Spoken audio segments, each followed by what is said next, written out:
When Marcus Reed started taking the long route home every evening, it wasn't because he enjoyed walking.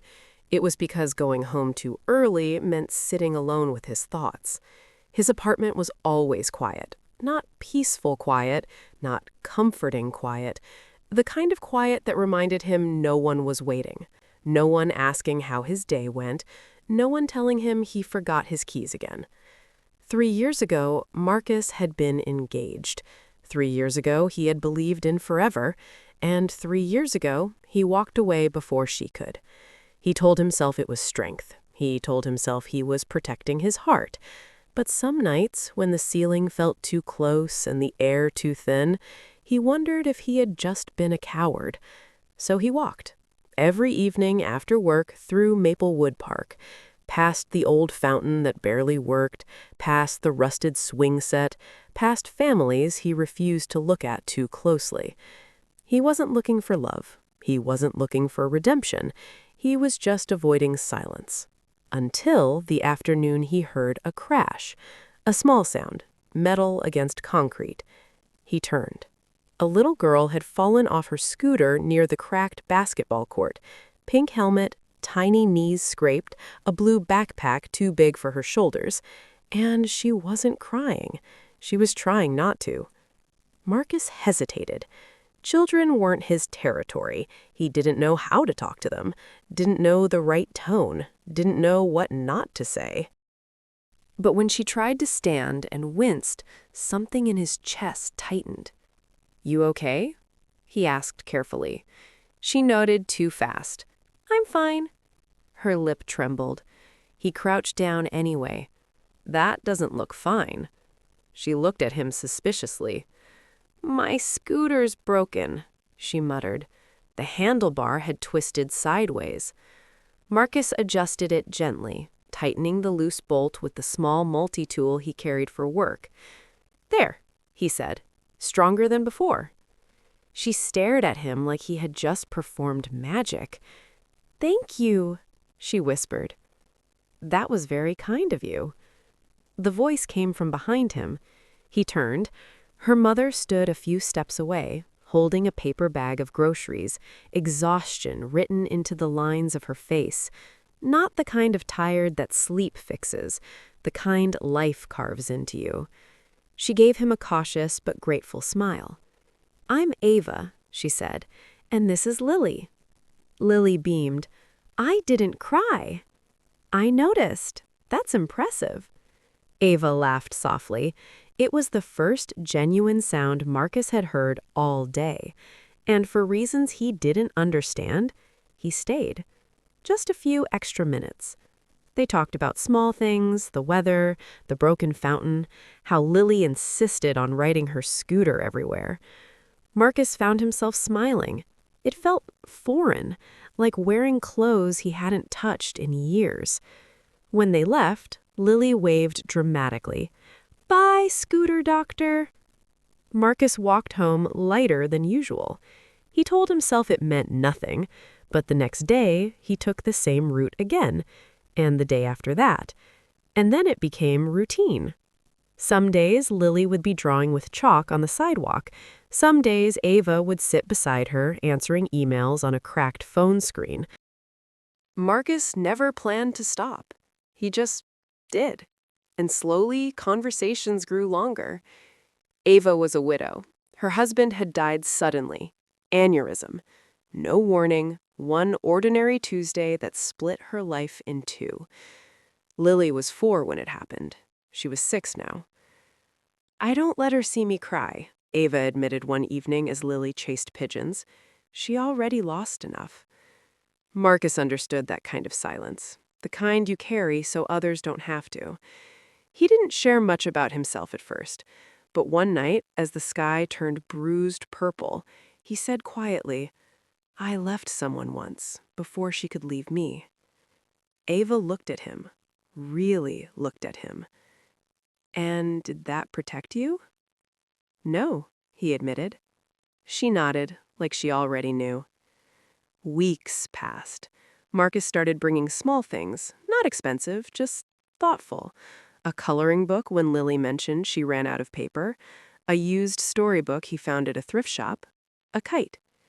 Ava tried to refuse at first. "You don't have to do this." "I know," he said. "I want to." That was the truth. For the first time in years, Marcus wanted something that didn't involve running. Then one night, everything shifted. It was colder than usual. The park was nearly empty.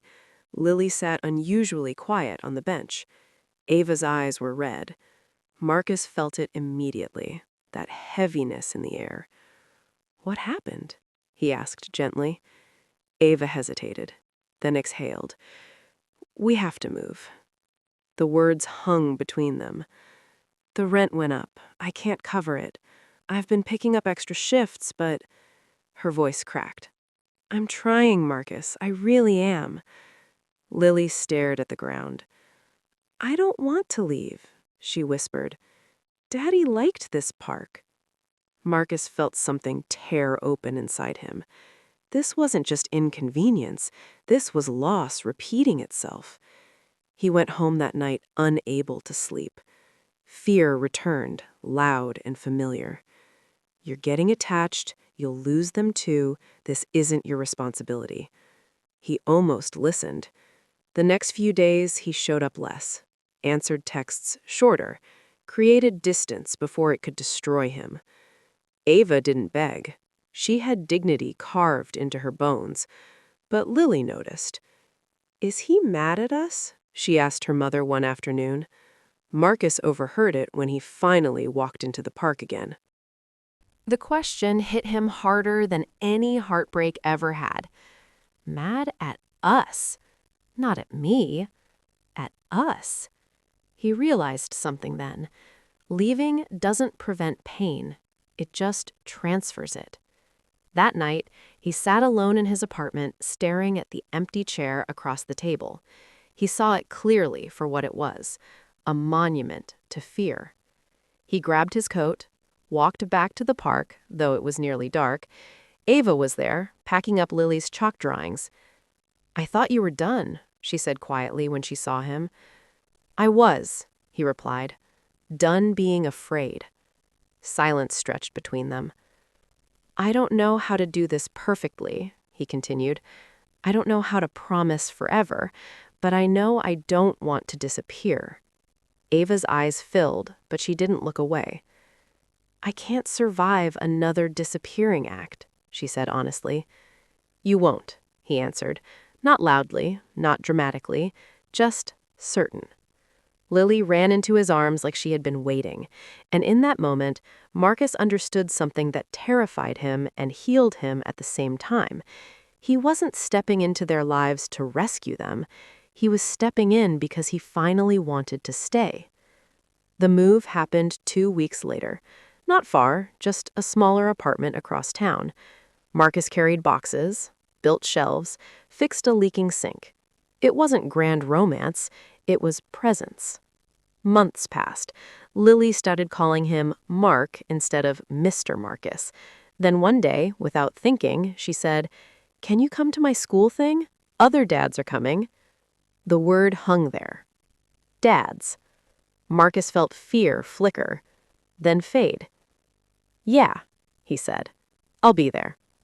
He showed up early, sat in the second row, clapped the loudest. Ava watched him from the side of the room, something unspoken in her expression. That night, after Lily fell asleep, Ava and Marcus sat on the tiny balcony outside the apartment. "You know this isn't easy, loving us," she said softly. "I know," he replied. "And you're still here."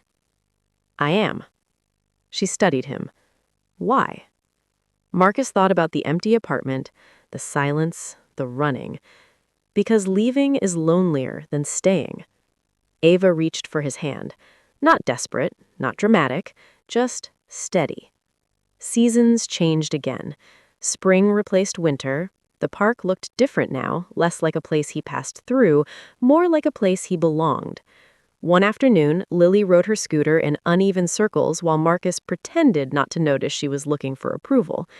"Watch me," she shouted. "I see you," he called back. And he meant more than the trick. Ava slipped her hand into his.